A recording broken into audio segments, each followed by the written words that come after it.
studio. Bonsoir à vous à la maison. Julie, allô? Contente de te retrouver, mon ami. Moi aussi, moi aussi. Un salut tout spécial à notre Safety Ben de la semaine. Ben oui. Et à Jonas! On va retrouver un peu plus tard. Merci pour le thème, Jonas. Et on passe en force. Mais hein. Julie Perrault, Patrice Robitaille et Pierre-François Legendre. Bonsoir! Vous êtes ici pour nous parler de la nouvelle série L'Appel. Bon, on se demandait un peu. On savait qu'il y avait quelque chose qui nous reliait, mais on était comme, voyons. Je savais que ça allait, en partant que ça allait... Avec Pierre-François, c'est pas mal ça. Ouais.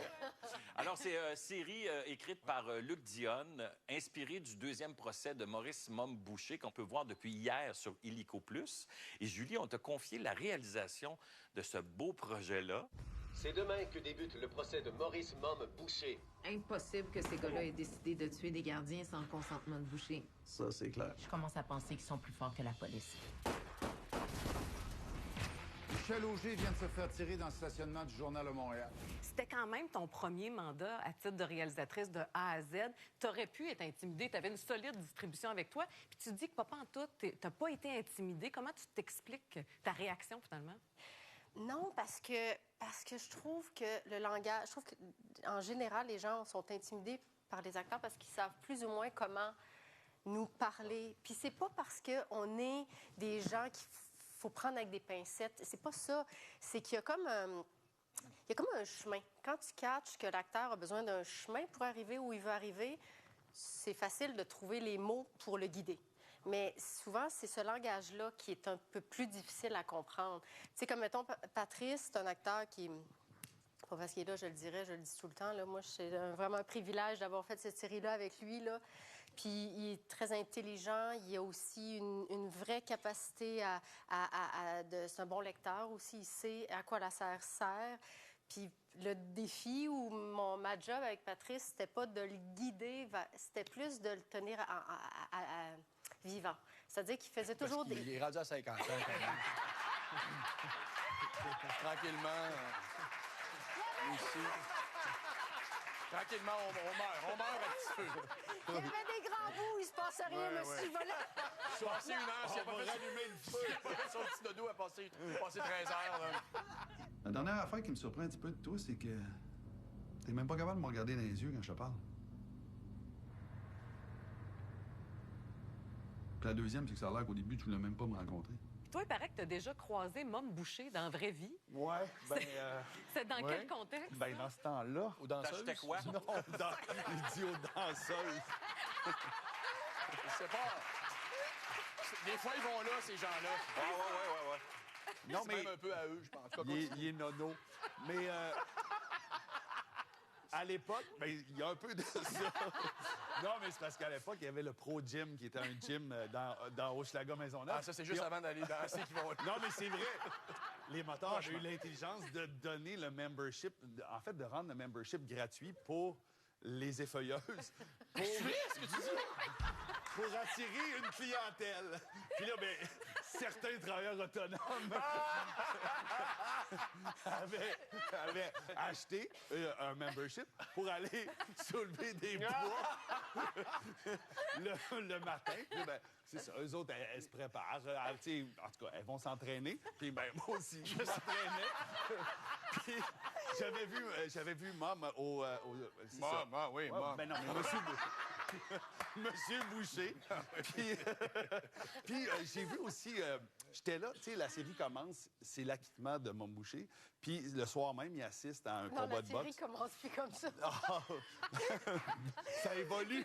On a rebrassé le montage, mais oui. Mais en tout cas, à l'origine... En tout cas, à un moment donné dans la série... Monsieur Boucher... Je suis encore dans la série, moi. Parce que sinon, les gens vont trouver ça bizarre que je sois ici. Aïe. Donc, à un moment donné, dans la série, M. Boucher assiste à un combat de boxe entre Stéphane Ouellette et Hilton. Puis, j'étais là ce soir-là. Fait que, tu sais, je peux pas dire que je l'ai côtoyé, mais je l'avais vu dans le Centre Belge. C'est ça, c'est la fin de mon mère, elle l'a vu anecdote. aussi, Mom Boucher. Oui? Oui, puis elle l'a trouvé vraiment très bel homme. Ah oui? Et il était dans une lunetterie, puis il magasinait des lunettes. Ah, mais c'était sa marque de commerce, hein? Ah oui, des belles petites lunettes. Ça va être la bande-annonce. Faut aller en appel. L'adresse du juge aux membres du jury, ça passe pas.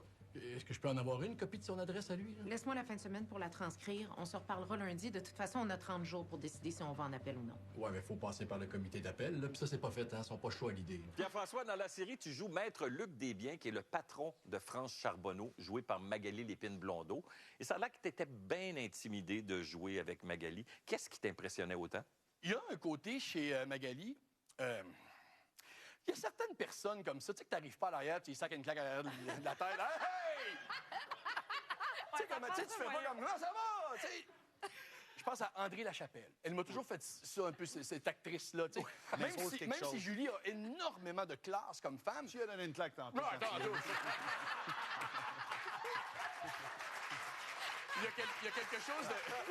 Non, mais il y a quelque chose de très accessible chez Julie que je sentais peut-être pas chez Magali.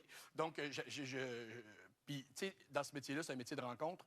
Puis, on le sait, hein, on a 30 secondes à peu près.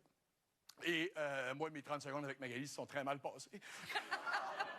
J'ai parlé de ses cheveux, puis il y avait eu un enjeu de perruque, puis tout ça, puis j'ai pas dit la bonne affaire. En tout cas, elle a fait « oui, merci ». J'ai dit « oh, on s'en reprend ». Tu as-tu dit « c'est beau ta perruque, puis c'est ses cheveux ».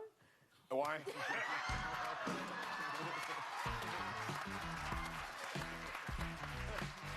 T'as avoué à la radio avoir déjà eu une expérience érotique avec un canard. C'est vraiment weird, je comprends pas que je te pose. On s'entend.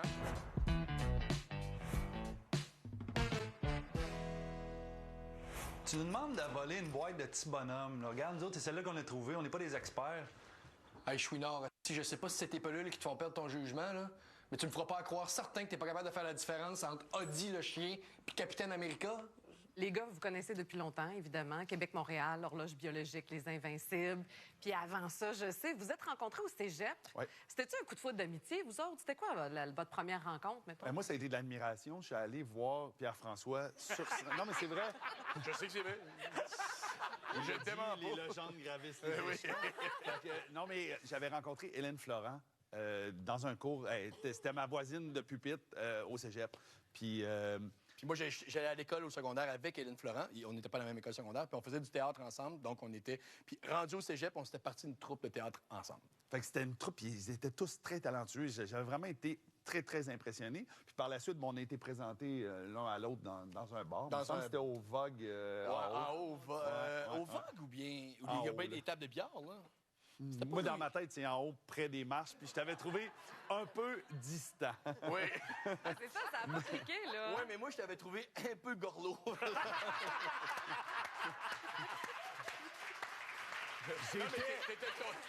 J'étais avec Mom. Mom était là-bas. On était ses shooters. Non, mais je me souviens, t'avais un pichet de bière comme ça, puis les petits verres de bière, là, comme ça. Ouais. T'étais là, salut, c'est toi, Pierre-François, genre, avec les cheveux.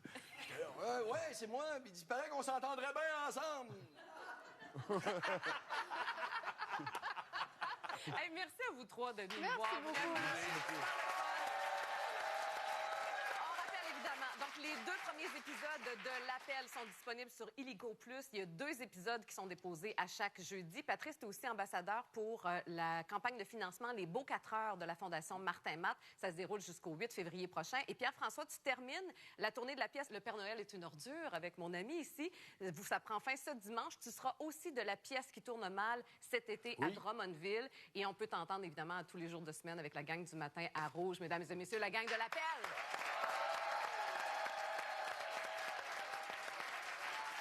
C'est pas tout! On a une petite surprise pour vous autres. Parce que l'Appel, évidemment, c'est une série policière, une série avec des détectives. Puis on s'est dit, hey, nous autres aussi, on est capable de mener des enquêtes. J'adore. Et on en a fait une sérieuse sur vous trois. Sur vous trois. On a trouvé des informations, compromettantes. Et je pense que ça nécessite des explications. Qu'on amène, s'il vous plaît, le tableau d'enquête. On a travaillé fort. J'espère que vous avez peur parce qu'on a des pièces à conviction. On commence avec toi, Julie. Julie Perrault, Île-de-la-Madeleine, serviette sanitaire. Il y a un lien entre tout ça. On t'a suivi pendant un tournage aux Îles-de-la-Madeleine et t'as fait une rencontre assez étrange en achetant des produits d'hygiène féminine à la pharmacie. Oui. Qu'est-ce qui s'est passé exactement? Ben, c'est que j'arrive aux Îles-de-la-Madeleine. Bon, là, j'avais besoin j'avais besoin d'aide. puis c'est ça, je rentre dans une pharmacie, puis là, on débarque de l'avion. Puis là, je suis en train de régler quelque chose au téléphone, puis je parle super fort, puis j'étais un peu comme irritée. Puis là, ça n'a pas de bon sens, mais voyons donc. Mais là, tu me rappelleras. Puis là, je parle super fort. Puis là, j'arrive à la caisse, puis vraiment, la fille à la caisse qui est aux îles, elle, ça paraît qu'elle est bien dans sa peau comparée à moi, là. Qui est pas, de toute évidence, elle n'est pas dans sa semaine, elle, comparée à moi. Puis elle est super relax, puis elle me regarde, puis là, je suis pas bonne pour faire l'accent, mais elle me dit « Hé, tu viens de la grande ville? » Fait que là, je suis comme « Oh oui, c'est ça, c'est ça. » Puis elle me regarde, puis elle me dit « Je pensais que tu étais bacaisse. » Et là, moi, je suis pas de bonne humeur. Je cherche des serviettes sanitaires, puis je me fais traiter de bacaille. Rien n'allait pour moi. La coupe est pleine. Exactement. Fait que demande-moi si j'ai aimé les îles de la Madeleine. On va y aller maintenant avec Patrice Robitaille. Patrice, Oui. si on fait un petit parcours, on s'en va là avec un station. Et après ça, hop, on s'en va avec des oreillers. Il y a un stool tout près de toi qui nous a dit que il se passait des choses pas très catholiques dans ta voiture. On retrouvait constamment des oreillers dans ton station wagon. Pour quelle raison? C'est juste que mon banc, le banc du conducteur était brisé. OK. Fait que j'avais besoin... Non, mais c'est vrai. J'avais besoin de mettre un oreiller, sinon je conduisais comme de même, ça marchait Mais pas. pourquoi il s'est retrouvé de même, ton banc? À l'achat. C'est à l'achat, j'avais acheté ce véhicule-là. Vieux véhicule. C'est un curé qui avait ça avant. Non, mais... Non, mais c'est moi qui t'ai stoulé, mais ça, c'était drôle, là. T'avais genre 5 oreillers à un moment C'était donné. ridicule. Mais le banc était brisé. Fait que oui. je mettais comme des oreillers, puis je conduisais. C'est commandité par J'ai Dormez-vous. adoré ce véhicule. OK, on poursuit l'enquête. Donc, Pierre-François, Oui. le lien avec le canard et 3X. Bon, on revient à ça. Ça, c'est un peu étrange. Tu as avoué à la radio avoir déjà eu une expérience érotique avec un canard. C'est vraiment weird, je comprends pas que je te pose... Consentant. Ouais, mais explique-nous dans quel contexte, puis c'est quoi cette affaire-là? Julie se bouche les oreilles. Je vais pas dire. Un canard Un consentant. Tu m'avais déjà entendu dire ça? Non, je suis juste intéressée, mais vite! J'étais à l'adolescence et j'ai fait un rêve érotique. OK? Ça arrive. Gens, vous savez ce que c'est, un rêve érotique. Et qui mettait en vedette nul autre que Daisy Duck. Mais Daisy Duck, j'étais pas dans un dessin. Pas une mascotte. Je sentais la chaleur sous le duvet. Mais grosseur mascotte. C'était Daisy Duck comme humain, et j'avais une relation sexuelle avec Daisy Duck dans mon rêve. Et je me souviens clairement, même quand je me suis réveillé, j'entendais encore le bruit du bec dans la fenêtre.